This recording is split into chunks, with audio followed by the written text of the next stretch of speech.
येत्या 26 फेब्रुवारीला आपण महाशिवरात्र साजरी करणार आहोत। महाशिवरात्रीच्या दिवशी निषिद्ध काळात पूजा करण्याला खूप जास्त महत्त्व आहे। असं म्हटलं जातं की सर्वोच्च ही महाशिवरात्री मानली जाते आणि महाशिवरात्रीच्या मध्यरात्री महादेवांचं परम तेजस्वी अस्तित्व या पृथ्वीवर सक्रिय होतं आणि या काळालाच आपण निषिद्ध काळ असं म्हणत असतो। पण जो निषिद्ध काळ असतो ना, तर त्यामध्ये 1000 पटीनं शिवतत्व जे आहे ते पृथ्वीवर अवतरत असतात। म्हणून या काळामध्ये भगवान शिवशंकरांची पूजा करण्याला खूप जास्त महत्त्व आहे। तो निषिद्ध काळ 26 तारखेला मध्यरात्री 12:27 पासून सुरू होत आहे। या वेळेमध्ये जर तुम्हाला शिवलीलामृत ग्रंथाचं वाचन करणं शक्य झालं तर आवर्जून करा आणि 12:27 सेवा सुरू केली आणि नंतर 1:16 नंतर संपली तरी सुद्धा चालतं, काहीही हरकत नाही। त्याच्यापुढे चालू राहू देऊ शकतं। पण जर तुम्हाला मध्यरात्री शिवलीलामृत शक्य नसेल तर शिवलीलामृतमधील 11वा अध्यायाचं सुद्धा या वेळेमध्ये तुम्ही पठण करू शकता किंवा जो कोणती व्यक्ती असेल स्तोत्र मंत्र महादेवांचं तुम्हाला येत असेल ना, त्या सेवा तुम्ही केल्या तरी सुद्धा चालतं किंवा मग ओम नमः शिवाय या मंत्राचा या वेळेमध्ये जप करायचा। यामुळे तुमच्या मनामध्ये तुम्ही जप चालू ठेवू शकता। तर महाशिवरात्री दिवशी प्रदोष काळात व निश्चित काळात शिवलिंगावरती अभिषेक पूजा व रुद्राभिषेक कसा करावा हे प्रथम जाणून घेऊ। नंतर शिवलीलामृत पारायण 1 दिवसाचे कसे करावे ते सुद्धा आपण जाणून घेऊ। व्हिडिओ थोडा मोठा होईल पण माहिती मी संपूर्ण देण्याचा तुम्हाला प्रयत्न करत आहे। नमस्कार मैत्रिणींनो, महाशिवरात्रीच्या दिवशी सूर्योदयाच्या पूर्वी उठून आंघोळ करून आपल्या घरातील देवी देवतेंची पूजा करणं, घरामध्ये शिवलिंग असेल तर निश्चितपणे शिवलिंगाची पूजा करणे। पूजा करून झाल्याच्या नंतर शिवालयामध्ये जाऊन शिवाची पूजा करणं हे महत्त्वाचं आहे। जिथे शिवमंदिर असेल तिथे तुम्ही शिवमंदिरामध्ये जावं आणि महादेवाच्या चरणी प्रार्थना करावी की आजपासून आजीवन शिवरात्रीच्या उपवासाचा संकल्प घेत आहे। हे शंभू महादेव, तुमची इच्छा असेल तर तुम्ही मनोकामना असेल महादेवांच्या समोर शिवपिंडीसमोर उभं राहून तुम्हाला तिथे सांगायची असते। महादेवांना जाताना तुम्ही दूध मिळेल तर दूध किंवा बेलपत्र, बेलाचं फळ, पांढऱ्या रंगाची फुलं ही तुम्ही घेऊन जाऊ शकता। महादेवाच्या पिंडीवरती ते तुम्हाला अर्पण करायचं असतात। त्याचं अनंतपटीनं पुण्यफल हे इतर दिवशी वाहिलं जाणाऱ्या बेलपत्र किंवा पांढऱ्या रंगाचं फूल त्याच्या अपोजिट शिवरात्रीच्या दिवशी वाहिलं जाणारं पांढऱ्या रंगाचं फूल असेल, दुधाचा अभिषेक असेल किंवा बेलपत्र असेल, शतकोटी जन्माचं पुण्य या एका दिवसामध्ये वाहिल्या जाणाऱ्या पदार्थांमुळे निश्चितपणे आपल्याला मिळत असतं। त्यामुळे अवश्यपणे शिवमंदिरामध्ये जाणं आणि शिवावरती म्हणजेच शिवलिंगावरती दूध असेल किंवा दही, दूध किंवा पंचामृत असेल हे वाहण्याचा प्रयत्न नक्की करा। पांढऱ्या रंगाच्या फुलाला विशेष महत्त्व या दिवशी देण्याचा प्रयत्न करा। हे करून झाल्याच्या नंतर तुम्ही दिवसभरामध्ये जो तुमचा गुरुमंत्र असेल त्याचा तुम्ही जप अवश्यपणे केला पाहिजे। त्याच्यानंतर जो मंत्र महादेवाचा असेल, आता ओम नमः शिवाय पंचाक्षरी जो मंत्र आहे तो मंत्र जप करू शकता। त्याच्यामध्ये तुम्ही ओम नमः शिवाय किंवा शिवाय नमः हा मंत्र जपसुद्धा करू शकता। प्रदोष काळामध्ये या दिवशी तुम्ही संध्याकाळी परत एकदा आंघोळ करायची असते। आंघोळ करून झाल्याच्या नंतर घरातल्या शिवलिंगावरती तुम्ही जल किंवा जलामध्ये जे तुम्ही पात्र ठेवलेले त्याच्यामध्ये पाणी, घरातील देवी देवतांना दिवा, अगरबत्ती अवश्यपणे तुम्हाला करायचं असतं। उपाय काय आहे तर संध्याकाळ होण्यापूर्वी काही वस्तू आहेत त्या तुम्ही नियोजन किंवा त्या वस्तू अगोदर तुम्ही अवेलेबल करून घ्या। मग त्या वस्तू कोणत्या असतात जे तुम्हाला शिवपूजनामध्ये आता रात्रीच्या तुम्हाला महाशिवरात्रीच्या रात्री हे जे तुमच्या घरामध्ये शिवलिंगावरती पांढऱ्या रंगाचं फूल आहे हे तुम्हाला घरी येताना घेऊन यायचं आहे अगोदरच। धोत्र्याचं फूल जर भेटलं तर खूप उत्तम। तर कमीत कमी 8 कमळाची फुलं तुम्हाला शिवलिंगावरती व्हायची असतात। खास करून निळ्या रंगाच्या कमळाला विशेष महत्त्व या शिवरात्रीच्या रात्री असतं। बरं का, निळ्या रंगाची कमळ हे सर्वत्र मिळणार नाहीत तर पांढऱ्या रंगाचं कमळ चालेल। लाल चालेल, जे कमळ मिळेल ते कमीत कमी 8 कमळ तुम्ही तुमच्या घरी येताना घेऊन या आणि हे कमळ तुम्हाला महादेवाच्या शिवलिंगावरती रात्री व्हायचे आहेत. जर तुम्हाला कमळ मिळाले नाही तर धोत्र्याचं फूल मिळालं तर तुम्ही तेही अर्पण करू शकता. तेही नसेल तर पांढऱ्या रंगाचं कोणतंही फूल असेल तर तेही तुम्ही अर्पण करू शकता. आणि त्यानंतर 3 पानाचं बेलपत्र, तेही पूर्ण असेल असं घ्यावं. पांढऱ्या रंगाचं फूल कोणतंही चालतं आणि 3 पानाचं बेलपत्र, म्हणजे त्याला होल नसावं, छिद्र पडलेलं नसावं. 3 पानाचंच बेलपत्र हे महादेवांच्या पिंडीवरती तुम्ही व्हायला पाहिजे. त्याच्याचबरोबर तुम्हाला येताना डाळिंब एक आणायचं आहे. हे कशासाठी? तर त्याचा तुम्हाला रस काढायचा आहे आणि या रसाचा काय करायचं आहे? अभिषेक करायचा आहे. त्याचबरोबर तुम्हाला आणखीन एक गोष्ट याच्यामध्ये ॲड करायची आहे, ते आहे उसाचा रस. हा उसाचा रस येताना तुम्हाला घरी घेऊन यायचा आहे. रात्रीच्या प्रहरामध्ये शिवपूजन करताना तुम्ही डाळिंबाच्या रसाने आणि उसाच्या रसाने शिवपिंडीवरती घरातला अभिषेक हा करायचा आहे. त्याच अनुषंगाने घरातील शिवपिंडीवरती कमळ असेल किंवा धोत्र्याचं फूल असेल किंवा पांढऱ्या रंगाचं फूल असेल तर हे सुद्धा तुम्ही त्या रात्री वाहणार आहात. त्याच्यानंतर रात्रीच्या प्रहरामध्ये म्हणजे 11 वाजता तुम्हाला शिवपूजनाला बसायचं असेल.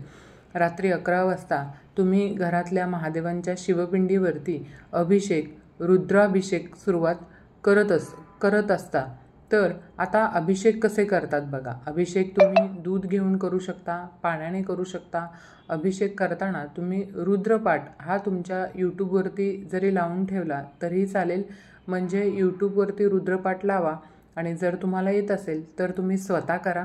अभिषेक करताना रुद्रपाठ करणं हे महत्त्वाचं असतं, म्हणून आपल्याला हे करायचं असतं. संकल्प कसा करायचा बघा. हातावरती पाणी घेऊन शंभू महादेवांना सांगा की आज मी रात्री पठण करणं, शिवलीलामृत स्तोत्र, मंत्र, अभिषेक शिव महादेवाच्या पिंडीवरती करणार आहे आणि आता यथाशक्ती जे काही मला सामग्री उपलब्ध झालेली आहे त्या अनुषंगाने त्याच्यामध्ये डाळिंबाचा रस असेल, उसाचा रस असेल, तीळसुद्धा थोडे घेण्याचा तुम्ही प्रयत्न करा आणि पांढरे तीळ फूलसुद्धा अर्पण करायचं आहे आणि तुमच्या मनामध्ये ज्या इच्छा आकांक्षा आहेत त्या सांगून तुम्ही हा अभिषेक करत आहात असा संकल्प हातामध्ये पाणी घेऊन शिवलिंगासमोर बसून सोडायचा आहे. तुमचा संकल्प पूर्ण झाल्याच्या नंतर महादेवाचं सर्वप्रथम पूजन करायचं असतं. म्हणजे तुम्हाला उदबत्ती, तुपाचा किंवा तिळाचा दिवा लावायचा, महादेवाला ओवाळून घ्यायचं, तिथं अभिषेकाला नंतर सुरुवात करायची असते. पाणी असेल तर पाण्याने, दूध असेल तर दुधाने. आपल्यापाशी यूट्यूबला बघा रुद्रपाठ चालू ठेवावा आणि शिवलिंगावरती दुधाने किंवा पाण्याने अभिषेक करायचा. चमच्याने आपण पाणी पूर्ण घालत राहायचं. गळती असेल तर गळतीने पाणी चालू ठेवायचं. रुद्रपाठ होईपर्यंत, हा अभिषेक पूर्ण होईपर्यंत, नंतर महादेवाचं शिवलिंग स्वच्छ कपड्याने पुसून झाल्यानंतर त्या शिवलिंगावर तीळ, अक्षदा आणि जशी शिवमूठ ठेवतो तशी व्हायची आहे. नंतर शिवलिंगावर त्रिपुंड चंदन लावायचं आहे. तर हे घरातील शिवलिंग पारशे रात्री करायचं आहे आणि महादेवाला उसाच्या रसाच्या, डाळिंबाच्या रसाचा अभिषेक करत आहे असं आपल्या मनोमन परत एकदा त्या रसाचा अभिषेक करायचा असतो. तो अभिषेक करून झाल्यानंतर शिवलिंग स्वच्छ करून पुसून घेऊन त्रिपुंड लावायचं आहे आणि परत एकदा पूजाही करायची असते. हे करून झाल्यानंतर जे तुम्ही बिल्बपत्र घेऊन आलेला आहात ते तुम्हाला शिवलिंगावर अर्पण करायचं असतं. बिल्बपत्र अर्पण करताना तुम्ही नमः शिवाय म्हणत तुम्ही अर्पण केलं तरीसुद्धा चालतं. तुम्ही जे 8 कमळ आणलेले आहेत किंवा पांढरे फूल असेल किंवा धोत्र्याचं फूल असेल, जप करत अर्पण करायचं. या उपायामुळे कोणतीही तुमची इच्छा आकांक्षा असेल तर ते शिवशंभू महादेव या रात्री निश्चित पूर्ण करतात. त्याचबरोबर ज्या साधकाला रुद्राक्ष धारण करायचा आहे अशा साधकाने त्या रात्री रुद्राक्ष अवश्यपणे धारण करावं.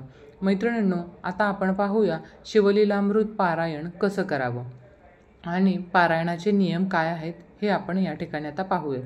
आता या महाशिवरात्रीच्या पर्वावर रुद्राभिषेक व्यतिरिक्त सर्वात प्रभावी सेवा मानली जाते ती म्हणजे शिवलीलामृत या ग्रंथाचं पारायण करणं. 1 दिवसामध्ये 1 वेळा किंवा 2 वेळा महाशिवरात्रीच्या दिवशी तुम्हाला एक पारायण करायचं असेल तर ते करण्याची अतिशय साधी व सोपी पद्धत मी तुमच्यासोबत या ठिकाणी आता शेअर करणार आहे. पारायण बघा अगदी व्यवस्थितरित्या पूर्ण करू शकाल अशी पद्धत सांगणार आहे. खूप काही अवघड नियम नाहीत, पूजा मांडणी नाही, काहीच नाही. उपवास असेल किंवा नसेल तर अगदी सगळी माहिती देणार आहे. म्हणजे देवांचे देव महादेव अर्थात भगवान शंकर हे कलियुगात श्रेष्ठ देवता मानलेले आहेत. याचा वेद पुराणांमध्ये आपल्याला उल्लेख सापडतो बघा. मनुष्यजन्म घेतलेला प्रत्येक व्यक्ती आयुष्यात दुःख संकट हे असतातच आणि याच दुःख संकटातून आयुष्याची वाट सापडून योग्य दिशा आपल्याला मिळावी, आपलं जीवन सार्थक व्हावं यासाठी आपण भगवान शिवशंकरांना शरण जावं आणि या महाशिवरात्रीच्या पर्वावर या पवित्र काळामध्ये शिवलीलामृत या पोथीचं पारायण करावं. शिवलीलामृत या ग्रंथामध्ये एकूण 15 अध्याय आहेत. या 15 अध्यायांपैकी प्रत्येक अध्यायात आपल्याला आपल्या जीवनातील प्रत्येक प्रश्नांची जी उत्तरं आहेत त्या समस्यांची उत्तरं आपल्याला मिळू लागतात. तर ती उत्तरं पाहिजे असतील तर तुम्ही हा शिवरात्रीला शिवलीलामृत ग्रंथाचं पारायण नक्की करा. आता महाशिवरात्रीच्या दिवशी पारायण करण्यासाठी योग्य वेळ म्हणजे सकाळी जितक्या लवकर तुम्हाला शक्य होईल लवकरात लवकर सकाळी हे पारायण करण्याचा प्रयत्न करा. पण काही कारणाने तुम्हाला सकाळी पारायण करणं शक्य झालं नाही तर दुसरी उत्तम वेळ आहे ती म्हणजे संध्याकाळची प्रदोष काळ. आता प्रदोष काळ म्हणजे जेव्हा सूर्य मावळतो त्याच्या 45 मिनिटं किंवा 1.5 तास अगोदर सांगायचं झालं तर सूर्य मावळल्यानंतर दिवे लागण्याची जी वेळ असते ना त्या वेळेला आपण हे पारायण करू शकतो.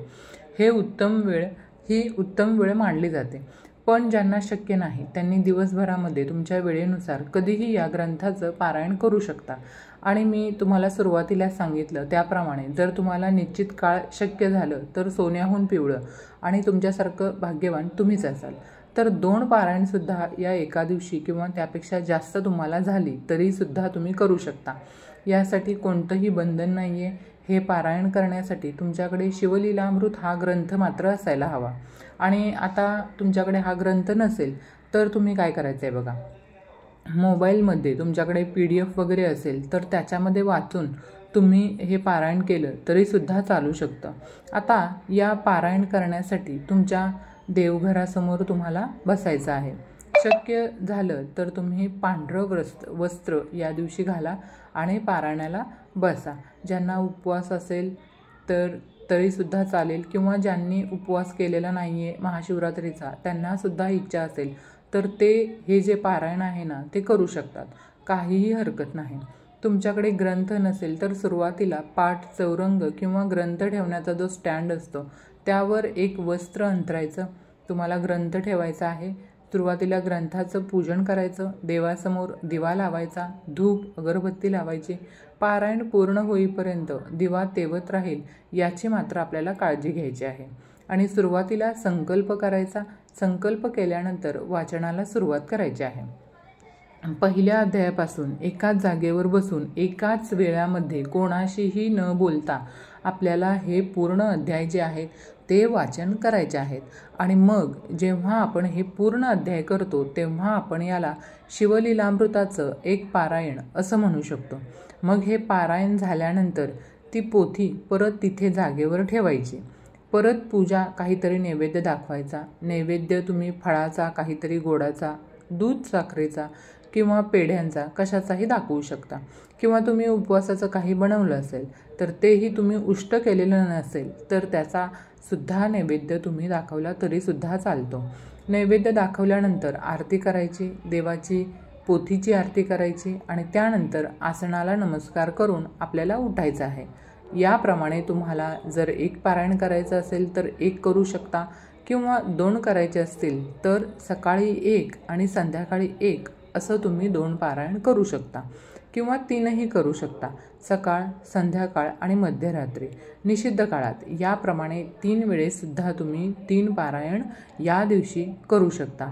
मैत्रिणींनो बघा, तुम्हाला जर झेपत असेल तर तुमच्या शरीराला जर झेपत असेल ना तर सकाळचं पारायण असेल तर ते तुम्ही न खाता पिता वगैरे केलं, कारण लवकर शक्य झालं तर आपण एवढ्या सकाळी काही खात नाही तर अतिशय उत्तम आहे. पण जर तुम्ही संध्याकाळी प्रदोष काळात करणार असाल, मध्यरात्री निषिद्ध काळात करणार असाल ना तर आपले फराळाचे जे पदार्थ आहेत ते खायचे आणि त्याच्यानंतर आपण हे पारायण केलं तरीसुद्धा चालतं, काहीही हरकत नाही. आणि ज्यांना उपवास नाही आहे ज्यांचा, त्यांनीसुद्धा पारायण करायची इच्छा असेल तर फक्त सात्विक जेवण म्हणजे कांदा लसूण न टाकता जे काही वरण भात भाजी पोळी आहे ते बनवायचं आणि ते खायचं. आणि ते खाऊनसुद्धा तुम्ही हे पारायण केलं तरीसुद्धा चालतं. शेवटी काय आहे बघा, आपला भक्तिभाव, आपली खरी श्रद्धा महत्त्वाची आहे. भले तुम्ही उपवास केलेला असेल किंवा काही कारणाने तुम्हाला ते करणं शक्य झालं नसेल तरीसुद्धा तुम्ही हे पारायण निश्चितच करू शकता. मैत्रिणींनो, आता आपल्याला पारायणाचं उद्यापन कसं करायचं हा बऱ्याच लोकांना प्रश्न असतो. तर बघा, आरती वगैरे केली आहे, नैवेद्य दाखवलेला आहे ना, तर हेच उद्यापन आहे. विशेष असं वेगळं उद्यापन कोणतंही नसतं, कोणतंही वेगळं उद्यापन करण्याची गरजच नसते. तर या प्रकारे तुम्ही अतिशय साध्या सोप्या पद्धतीने शिवलीलामृत या ग्रंथाचं पारायण करू शकता. आणि काही कारणानं शक्य नाहीच झालं तर काय करायचं बघा, शिवलीलामृतातील 11वा अध्याय जो आहे तो जास्तीत जास्त जेवढा तुम्हाला वाचणं शक्य होईल तेवढ्या वेळा तुम्ही त्याचं वाचन केलं तरीसुद्धा चालू शकतो. जर शक्य झालं तर मी तुमच्यासाठी 11वा अध्यायाचा व्हिडिओ टाकण्याचा प्रयत्न आपल्या चॅनेलवरती नक्कीच करेन.